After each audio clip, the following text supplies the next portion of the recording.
सेठ से लक्ष्मी जी रूठ गई। जाते हुए बोली, मैं यहां से जा रही हूं, अब मेरी जगह नुकसान आएगा, तैयार रहना, और अगर तुम जाते जाते मुझसे कुछ मांगना चाहते हो तो बोलो। सेठ बहुत समझदार था, बड़ी विनम्रता से बोला, माता नुकसान आ रहा है तो आने दीजिए, बस मुझे आप एक वरदान दीजिए कि मेरे परिवार में हमेशा सुख शांति बनी रहे। लक्ष्मी जी मुस्कुराई, तथास्तु कहा और वहां से चली गई। अब उस सेठ की 4 बहुएं थी। कुछ दिनों बाद सबसे छोटी बहू खिचड़ी बना रही थी। उसने खिचड़ी में नमक डाला और अपने काम में व्यस्त हो गई। तभी दूसरी बहू आई और उसने खिचड़ी को बिना चखे ही और नमक डाल दिया और वो भी अपने काम में व्यस्त हो गई। ऐसे एक एक करते तीसरी और चौथी बाकी की 2 बहुएं भी आई।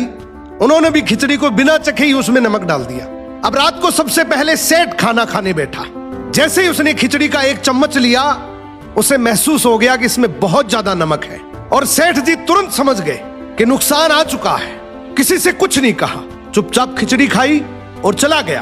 अब सेठ के बाद खाना खाने की बारी आई सबसे बड़े बेटे की। बेटे ने खिचड़ी का एक निवाला लिया। उसने परिवार वालों से पूछा, पिताजी ने खाना खा लिया? उन्होंने कुछ कहा? तो बाकी सबने जवाब दिया, हाँ पिताजी ने तो खाना खा लिया, लेकिन किसी से कुछ नहीं कहा। तो बड़े बेटे ने भी चुपचाप खिचड़ी खाई और चला गया। ऐसे ही करके परिवार के बाकी सारे सदस्य एक एक करके आए। अपने से पहले वालों के बारे में पूछा, कुछ नहीं कहा, चुपचाप खिचड़ी खाई और चले गए।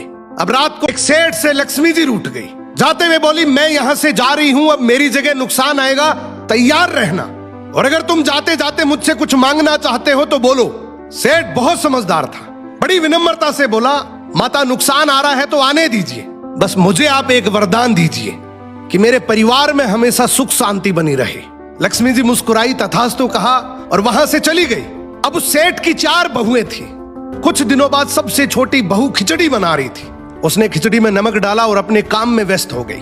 तभी दूसरी बहू आई और उसने खिचड़ी को बिना चखे ही और नमक डाल दिया और वो भी अपने काम में व्यस्त हो गई। ऐसे एक एक करते तीसरी और चौथी बाकी की 2 बहुएं भी आई। उन्होंने भी खिचड़ी को बिना चखे ही उसमें नमक डाल दिया।